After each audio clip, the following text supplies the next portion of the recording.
Belasan rumah terbakar di Jalan Keramat Kuitang, Senen, Jakarta Pusat. Satu lansia meninggal dunia.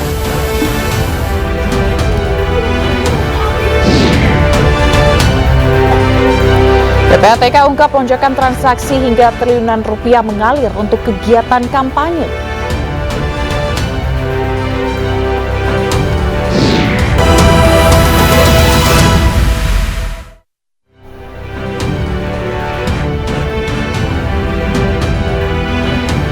Halo, selamat sore pemirsa. Demikian tadi berita pilihan iNews sore bersama saya Fazilah Khairunisa.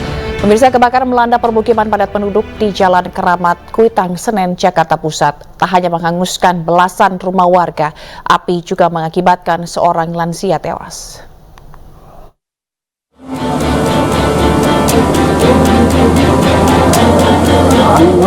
Kobaran api dengan cepat membesar dan membakar sejumlah rumah di kawasan permukiman padat penduduk di Jalan Keramat Kuitang, Senen, Jakarta Pusat pagi tadi. Api kian tak terkendali, membuat warga semakin panik hingga tak mampu mengevakuasi barang berharga mereka.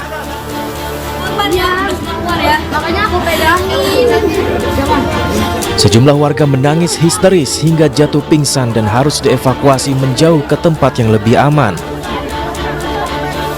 Warga menyebut api pertama kali dari salah satu rumah di bagian tengah permukiman dan langsung membesar hingga akhirnya menyambar rumah lain di sekitarnya. Seorang lansia dikabarkan meninggal dunia akibat menghirup asap pekat yang membakar rumahnya. Kaget waktu tiba-tiba tuh api gede aja Pak depan rumah saya. Saya buru-buru nyelamat segala surat-surat, yang penting anak-anak saya sama ibu bapak saya deh. Oh, termasuk ibu? Iya, habis.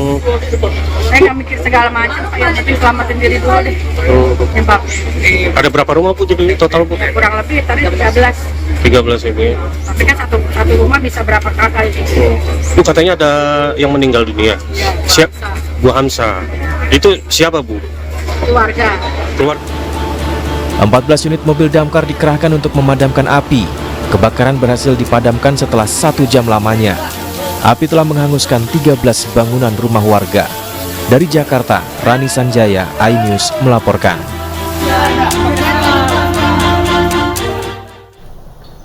Pemirsa, korban erupsi Gunung Marapi yang videonya sempat viral akhirnya meninggal dunia.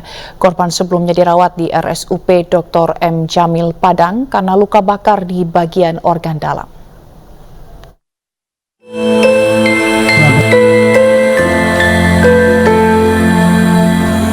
Suasana duka menyelimuti kediaman keluarga korban erupsi Gunung Marapi, Zafira Zahrim Febrina, di Jalan Sirsak Belimbing, Kecamatan Kuranji, Kota Padang, Sumatera Barat, Senin pagi. Kerabat, tetangga, dan rekan dari Politeknik Negeri Padang turut mengantarkan jenazah Zafira ke tempat peristirahatan terakhirnya di TPU Tunggul Hitam Padang. Meninggalnya Zafira menambah daftar korban jiwa erupsi Marapi menjadi 24 orang. Sebelumnya, Zafira Zahrim Febrina sempat viral usai mengirim video saat ia berada di puncak Gunung Marapi dalam kondisi dipenuhi abu vulkanik. Zafira meninggal dunia pada Minggu sore setelah dirawat intensif di RSUP Dr. M. Jamil Padang selama 13 hari. Zafira mengalami luka bakar 40% dan kondisinya terus menurun. Karena dia anak pertama, jadi jauh lebih anaknya lebih tegar, dia lebih mandiri daripada adiknya. Sampai sekarang kan momennya dia selalu kemana dia pergi dan ikut. Ibu itu kalau ibu kemana aja dia lagi pergi rumah ibu ikut, kayak gitu ngomongnya dengan tonasinya itu ikut, kayak gitu. Jadi dia tetap kemana-mana dan ikut. Kalau saat dirawat tuh momen yang ibu ingat kok? Kalau saat dirawat, pada saat ibu mau pulang, ibu nggak boleh pulang.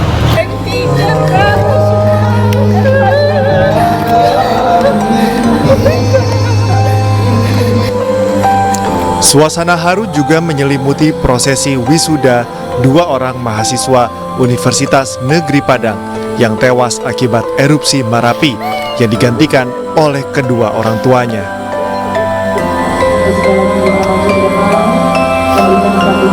Kita UNP menyampaikan duka yang sangat dalam atas kehilangan. Maka itu kami buat acaranya untuk menyampaikan rasa duka itu. Kita lepas di acara wisuda ini sampai kita berikan penghargaan juga termasuk juga mahasiswa tadi yang 2 orang ya, supaya dikenal juga oleh orang tuanya bahwa anaknya pernah kuliah di UNP dan UNP sendiri memberikan penghargaan kepada korban. Korban erupsi Marapi yang terjadi 23 Desember lalu mengakibatkan 24 orang survivor tewas. 5 orang diantaranya merupakan mahasiswa Universitas Negeri Padang dan 2 orang diantaranya seharusnya melaksanakan wisuda pada hari ini. Dari Padang, Sumatera Barat, Budi Sunandar, iNews melaporkan.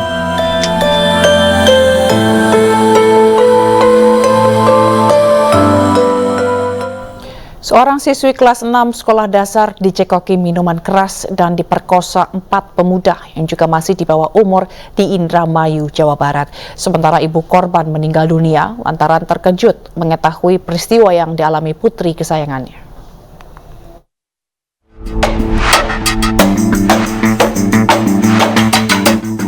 CH, bocah perempuan berusia 13 tahun ini, diperkosa oleh 4 pemuda yang merupakan tetangganya di Indramayu, Jawa Barat. Tak hanya itu, ia juga kehilangan ibu kandungnya untuk selama-lamanya. Korban melaporkan mimpi buruk yang dialaminya itu ke polisi sehari setelah kejadian. Peristiwa itu bermula pada Sabtu pekan lalu saat korban dicekoki minuman keras oleh para pelaku di kediaman salah satu pelaku. Para pelaku kemudian melampiaskan nafsu birahinya kepada korban. Pasca kejadian, ibu korban curiga dan terkejut mengetahui peristiwa yang dialami putrinya. Ibu korban pun syok hingga kondisi kesehatannya menurun dan meninggal dunia.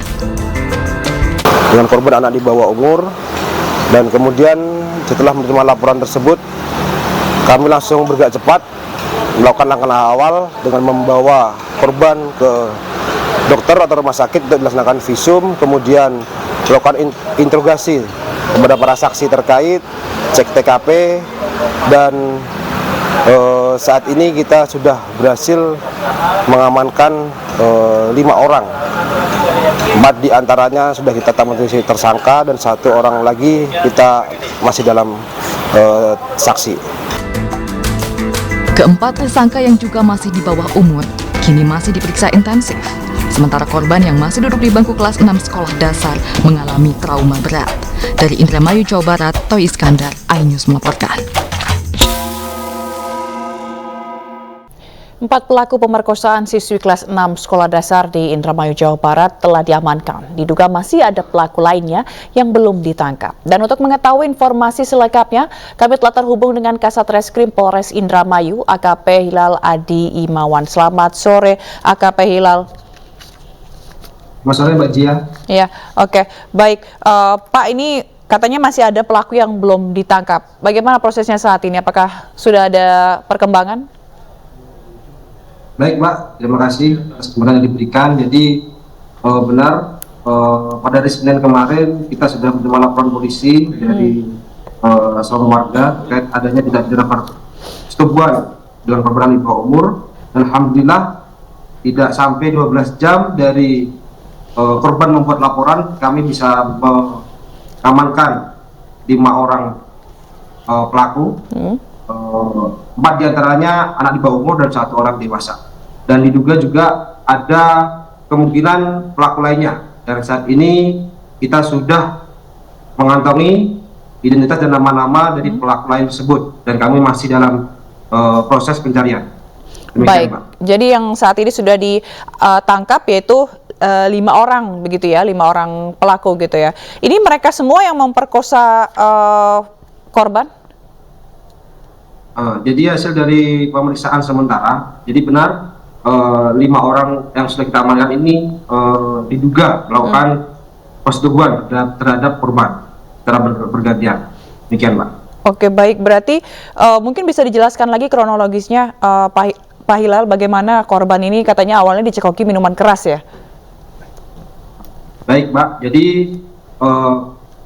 korban ini sebelumnya kenal dengan salah satu pelaku yang sudah kita amankan, yang kebetulan juga rumahnya tidak jauh dari rumah korban. Kemudian di pertengahan November 2023 kemarin, korban ini dijemput oleh para pelaku di depan gang rumahnya, dan kemudian dibawa ke salah satu rumah pelaku yang memang kosong, karena informasinya rumah pelaku yang kosong itu adalah rumah yang orang tuanya sudah broken home dan orang tuanya sedang bekerja di luar negeri. Kemudian di rumah tersebut korban diajak minum minuman keras berupa ciu. Kemudian setelah korban merasa pusing, kemudian diajak masuk ke dalam kamar dan dilakukan atau disetubuhi oleh para pelaku secara giliran. Demikian, Pak. Oke, para pelaku ini tuh siapa sih, Pak? Para pelaku yaitu MK, AH, WL, dan US di bawah umur, dan AB sudah dewasa yang baru kita tangkap hari Kamis kemarin, dan diduga ada pelaku lainnya, dan saat ini sedang kita cari keberadaan pelaku tersebut. Berarti para pelaku ini masih berstatus sebagai pelajar? Informasi yang kita dapat, Pak, para pelaku ini sudah tidak sekolah lagi. Lalu apa kegiatan mereka sehari-hari, Pak? Mereka nongkrong saja, nongkrong, kemudian mencari uang secara mandiri seperti itu, Mbak. Berarti korban hanya mengenal salah satu dari mereka, sisanya korban tidak mengenal sama sekali? Betul, Mbak. Baik, lalu kondisi korban saat ini bagaimana, Pak Hilal? Baik, untuk kondisi saat ini korban terlihat belum stabil, Pak, belum baik, tapi kita sudah melakukan pendampingan. Kita sudah koordinasi dengan Peksos Dinas Sosial Kabupaten Indramayu dan DP3A Dinas Pemberdayaan Perempuan dan Perlindungan Anak Kabupaten Provinsi Jawa Barat. Mungkin. Tapi mendengar informasi ibunya meninggal ya, Pak. Ibu korban meninggal setelah mendengar peristiwa ini. Kami tidak tahu terkait hal itu, Pak. Oh baik, lalu siapa yang mendampingi korban, Pak, untuk proses hukum yang saat ini sedang berlangsung? Sementara korban didampingi oleh ayah korban sendiri, Pak. Sama dari Dinas Peksos, Dinas Sosial Indramayu, dan DP3A Provinsi Jawa Barat. Baik, berarti masih ada satu. Tapi kalau misalnya kita lihat ini motivasi pelaku, apakah memang hanya mabuk lalu melakukan aksinya atau terpengaruh sesuatu, Pak?